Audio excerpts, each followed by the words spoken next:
চাঁদা না পেয়ে মিরপুরে আলিফ পরিবহনের একটি বাস আগুনে পুড়িয়ে দিয়েছে দুর্বৃত্তরা।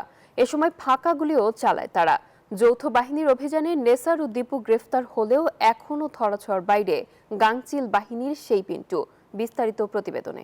৩ অক্টোবর সকাল ৭টা ১৩ মিরপুরের সেনপাড়ায় আলিফ পরিবহনের এই বাসটি সিগন্যাল দিয়ে থামায় কয়েকজন যুবক।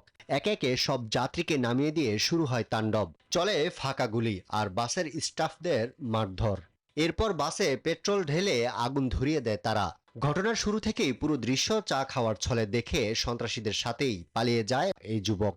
পরে ধাউ ধাউ করে জ্বলতে থাকে বাসটি। এই ঘটনায় অভিযান চালিয়ে হামলায় অংশ নেয়া নেসার ও দীপু নামের দুজনকে গ্রেফতার করেছে সেনাবাহিনী। ইটস নট যে শুধু আলিফ পরিবহন, যে কোনো পরিবহনই যদি আমাদের কাছে আসে, যদি বলে যে এই ধরনের ইনসিডেন্ট ঘটছে, আমাদের কিন্তু সক্ষমতা রয়েছে এবং আমাদের ক্যাপাবিলিটি আছে।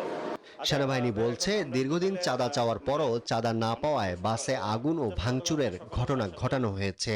ব্যবহৃত অস্ত্রটি এখনো উদ্ধার করা সম্ভব হয়নি। সেটি পলাতক পিচ্চি মিন্টুর কাছে রয়েছে। আমরা পিন্টুকে যদি আমাদের আওতায় নিয়ে আসতে পারি, আমাদের আইনে আওতায় নিয়ে আসতে পারি, বা আমরা যদি তাকে ধরতে পারি, তাহলে হয়তো আমরা এটা বিষয়ে ফার্দার জানতে পারবো। পিচ্চি মিন্টু মোহাম্মদপুর এলাকার কিশোর গ্যাং গ্রুপের গাংচিল বাহিনীর leader. Ariful Islam, news 24, Dhaka. Bundle থাকলে প্রতি সেনমানিতে টাকা বাঁচবে। বিকাশ সেনমানি বান্ডেল কিনে জিতুন প্রতি লেনদেনে।